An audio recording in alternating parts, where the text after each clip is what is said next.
तो किरण देवी टीचिंग 2.6 में आप सभी का स्वागत है एवं वेलकम है। तो हमारी कक्षा 6 की एनसीईआरटी हिस्ट्री हो चुकी है, कक्षा 7 की हो चुकी है एवं अब हमारी स्टार्ट हो गई है कक्षा 8 की हिस्ट्री, है ना, हिस्ट्री एनसीईआरटी। तो ये आपके लिए बहुत इम्पोर्टेंट और बेसिक लेवल से पढ़ाई जा रही है, जो कि इम्पोर्टेंट आपका सी टेट पेपर निकल सकता है जिसका सोशल साइंस है, क्योंकि सोशल साइंस यानी एसएसटी पढ़ाई जा रही है पूरी।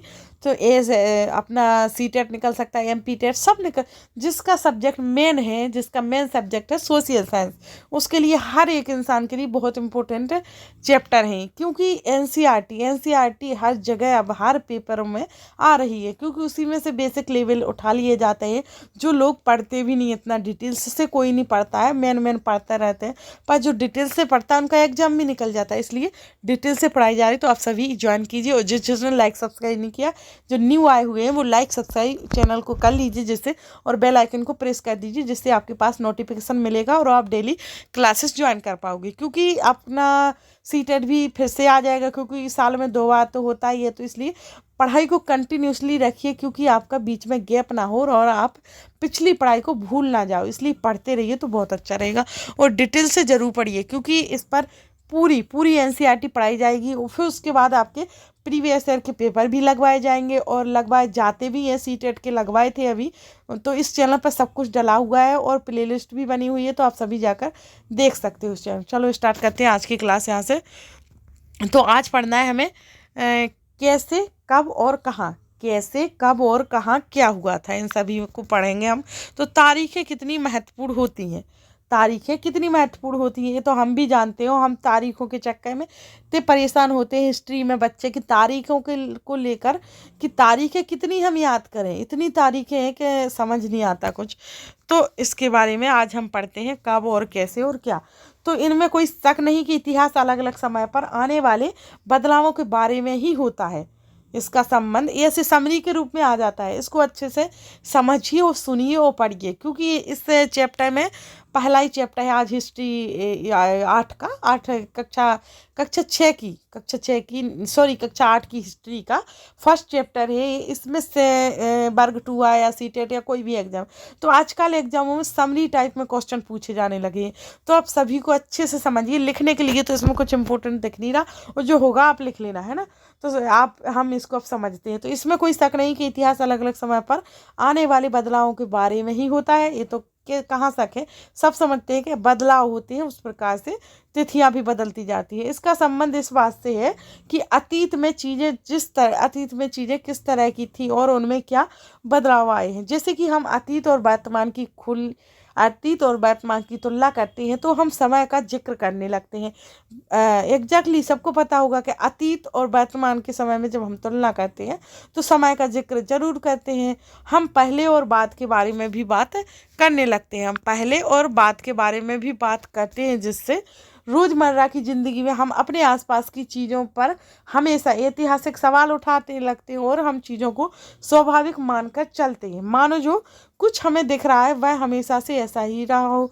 लेकिन हम सबके सामने कभी कभी अचंभे के क्षण आते हैं।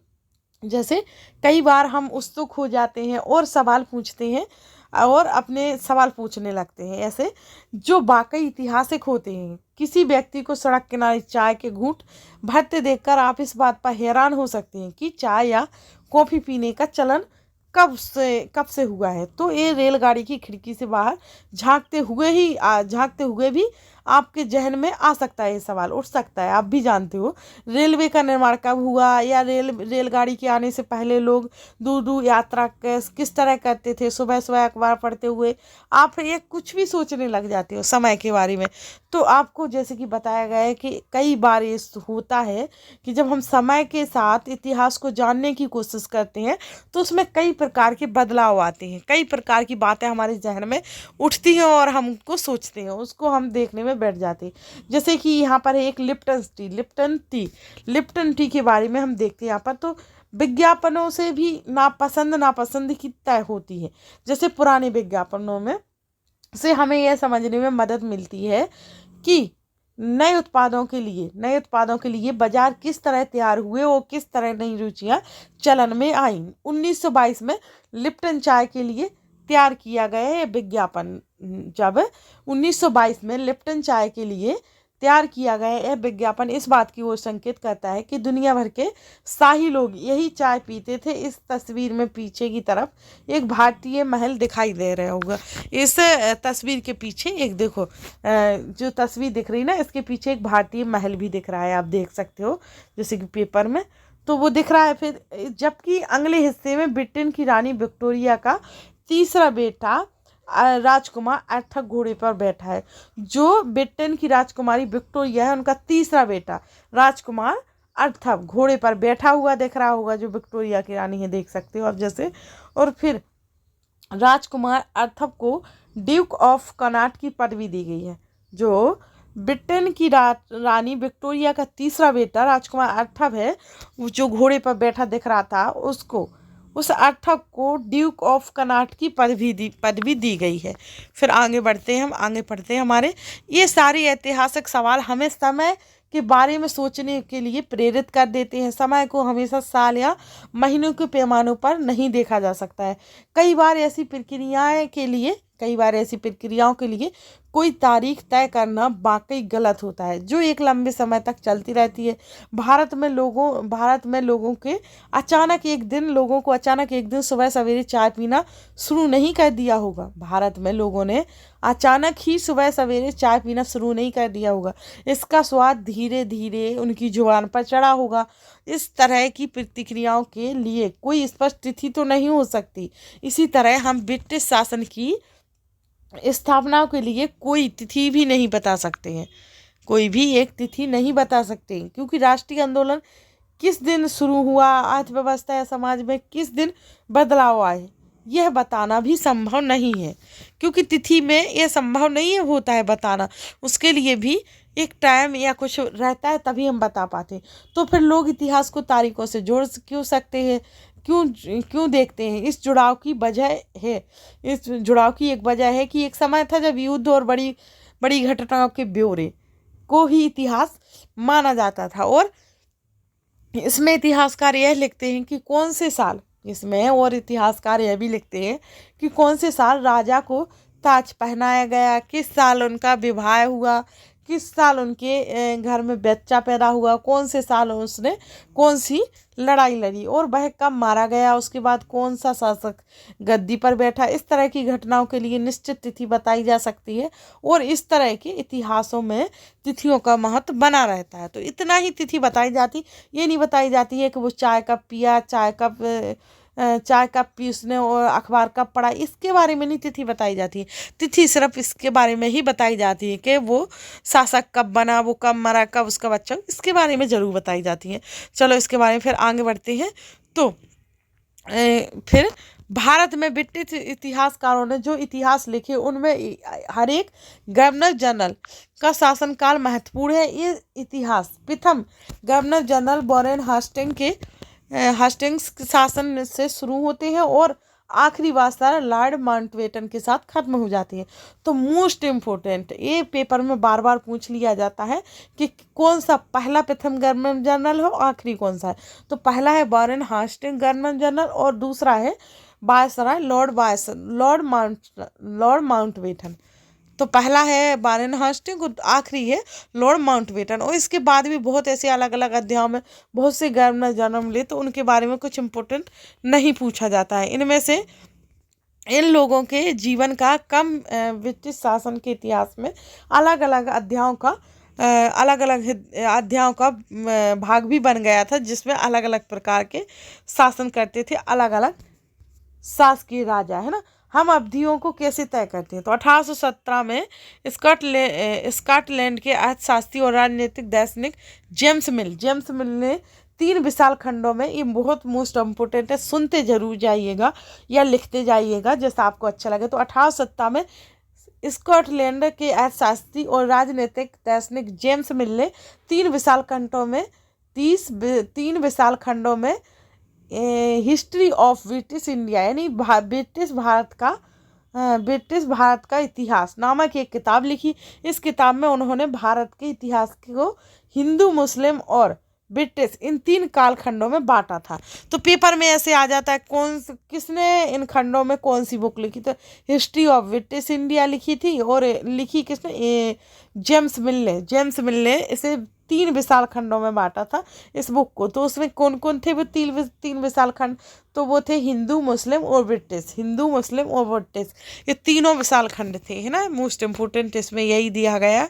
और आगे देखते हैं, हम इस दौर हम हम एक और की खामियों को, उसके केंद्रीय तत्वों को पकड़ने की कोशिश करते हैं।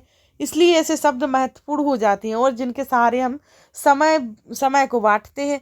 ये शब्द अतीत के बारे में हमारे विचारों को दर्शाते हैं। वे हमें बताते हैं कि एक अवधि से दूसरी अवधि के बीच आए बदलावों का क्या महत्व होता है। मिल को लगता था कि सारे एशियाई समाज सभ्यता के मामले में यूरोप से पीछे हैं, लेकिन इतिहास उनकी समझदारी से भी भारत में अंग्रेजों के आने से पहले यहाँ हिंदू और मुसलमान तानाशाहों का ही राज चलता था।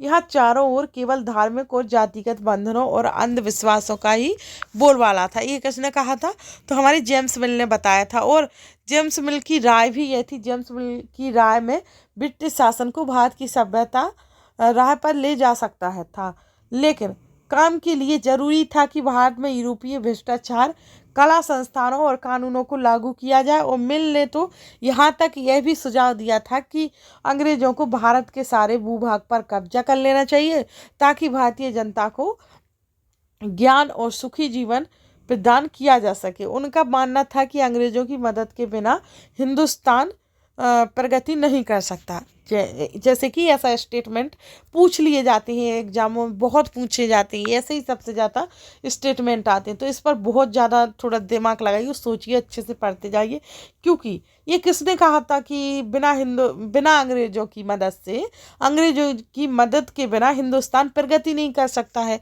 तो ये किसने कहा था, ये जेम्स मिल ने कहा था। तो इस प्रकार से क्वेश्चन आ जाते हैं, है ना।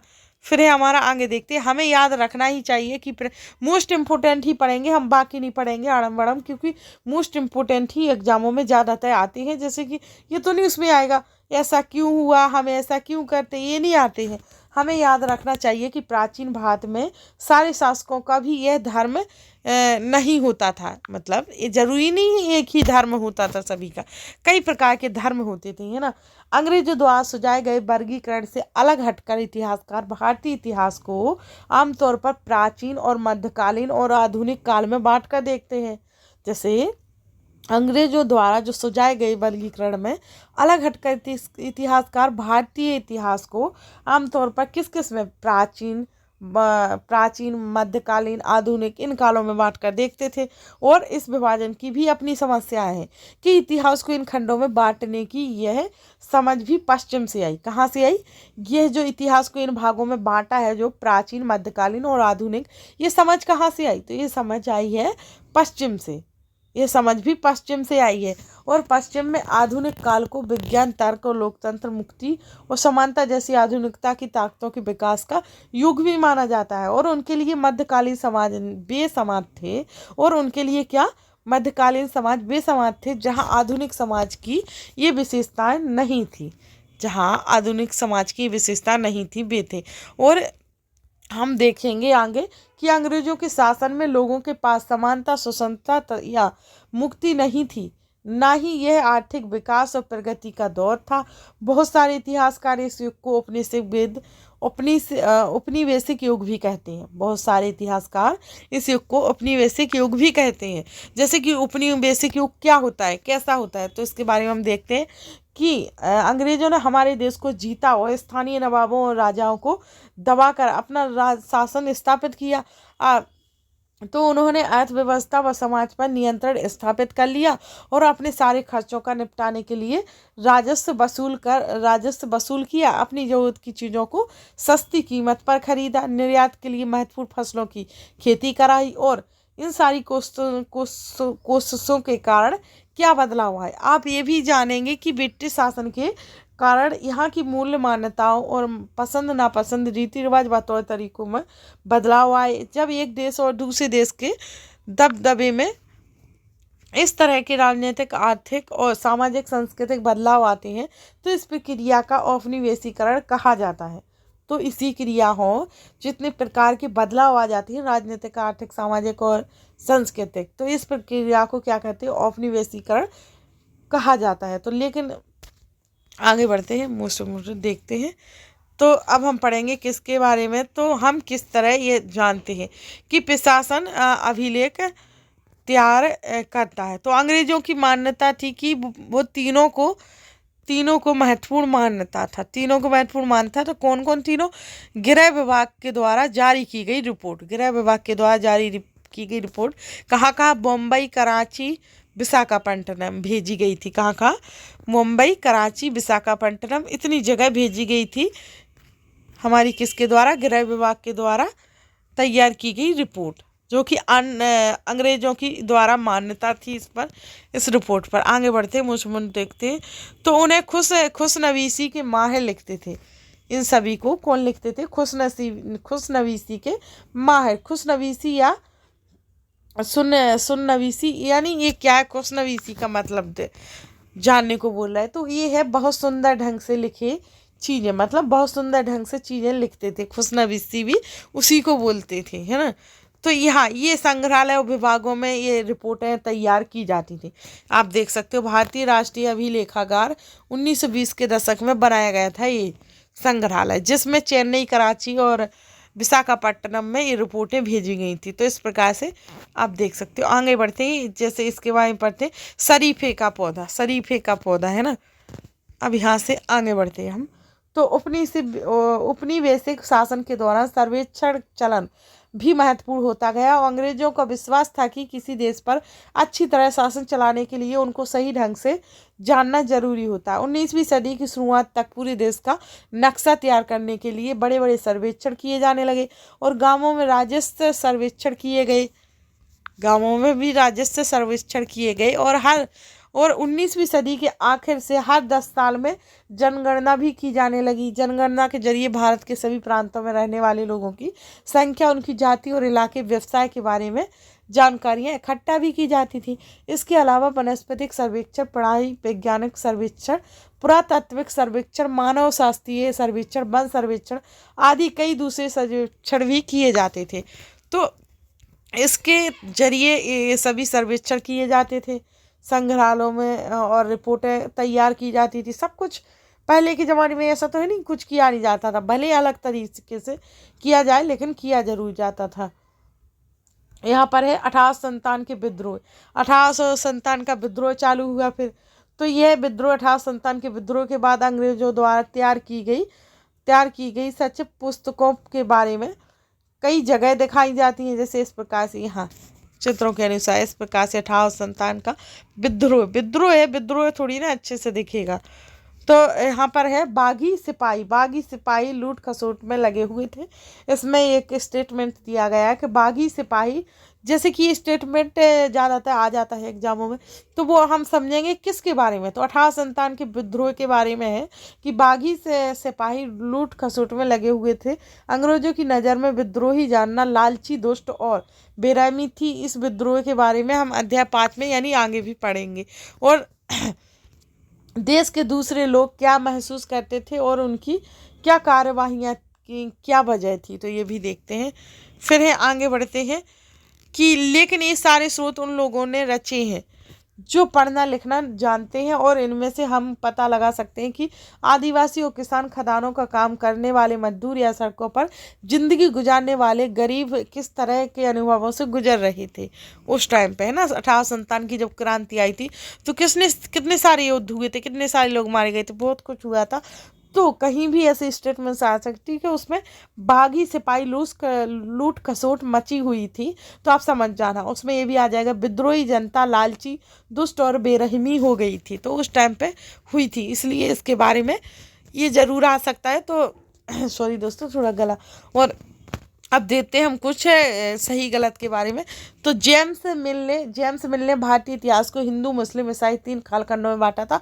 तो मैंने देखो हमने पढ़ा भी है आगे पहले कि जेम्स मिल ने भारतीय इतिहास को कितने कालखंडों में बांटा था। तो हिंदू मुस्लिम ईसाई 3 कालखंडों में बांटा था, तो ये सही है हमारा। फिर सरकारी दस्तावेजों से हमें ये समझने में मदद मिलती है कि आम लोग क्या सोचते। तो नहीं, ये गलत है कि सरकारी दस्तावेजों से आम लोग तक की पहुँच नहीं पहुँच पाएगी, वो क्या सोचेंगे ये सरकारी दस्तावेज नहीं बता पाएंगे, तो ये गलत है हमारा। फिर अंग्रेजों को लगता था कि सही तरह शासन चलाने के लिए सर्वेक्षण महत्वपूर्ण होंगे, राइट। तो जनगणना के बारे में बताया गया था, तो अंग्रेजों को लगता था कि जनगणना कराई जाएगी और सर्वेक्षण किए जाएंगे तो महत्वपूर्ण पता लग पाएगा कि किस तरह का शासन चलाना चाहिए, यह महत्वपूर्ण बातें थी। और जेम्स मिल ने भारतीय इतिहास को किस तरह कालखंडों में बांटा है, ये भी हमने पढ़ा है। अंग्रेजों ने सरकारी दस्तावेजों को किस तरह सुरक्षित रखा, तो हमने पढ़ा है कि संग्रहालयों में इस तरह से सुरक्षित रखते थे अंग्रेज दस्तावेज, जो वहाँ से रिपोर्ट भी बनाई जाती थी।